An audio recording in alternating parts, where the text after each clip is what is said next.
Welcome to the Small Business Office Showcase, where daily we provide you a quick tour of a government agency's small business portal or something similar from a large prime. We understand that as a small business, time and resources are limited. We hope by quickly summarizing this information, we save you time and perhaps put you one step closer to your next contract. In this episode, we'll focus on the United States Coast Guard. To make it easier for you to quickly do your own research, the links we discuss will be in the description below. In each episode, we're targeting 6 pieces of information we think are most valuable to you. Does this agency have a small business portal? Does this agency list out events it hosts or attends so you can plan well in advance? Is there a forecast for the next 12 to 24 months that will help you identify opportunities? Does the agency provide a list of current primes that have an obligation to subcontract to small businesses?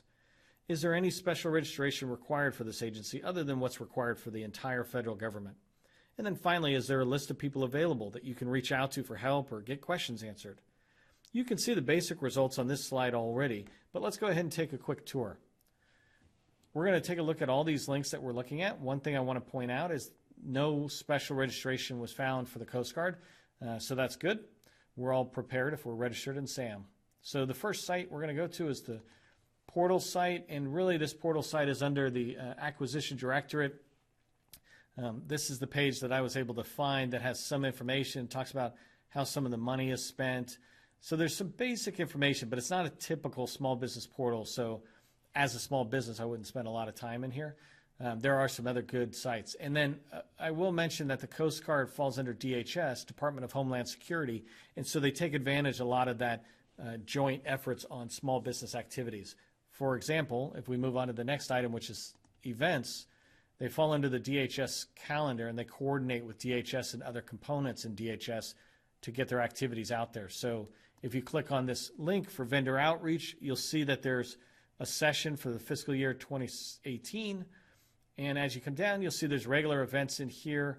And you'll notice that most of the events are in Washington, D.C.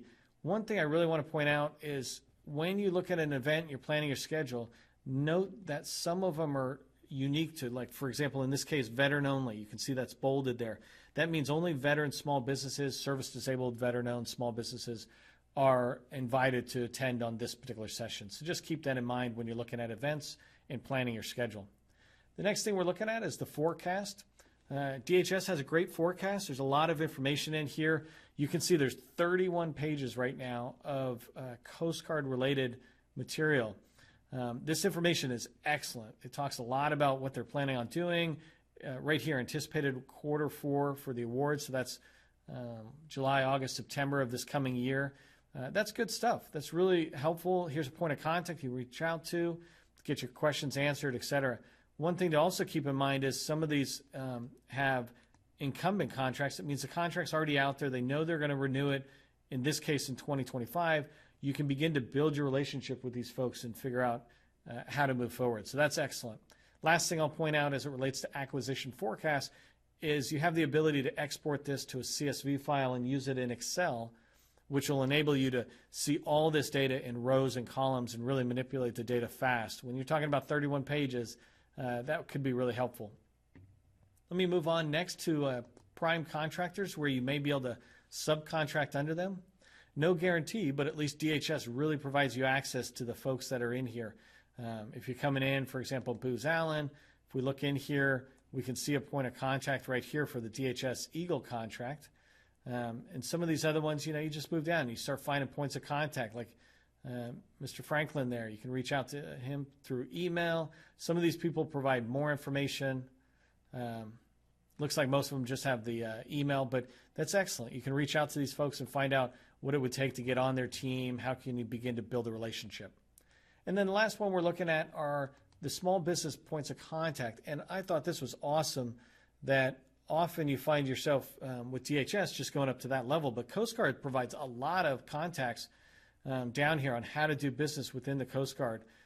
So you can reach out to these people. They got emails, phone numbers. This is all really helpful information to begin to learn about the Coast Guard and to begin to meet people and market within the Coast Guard.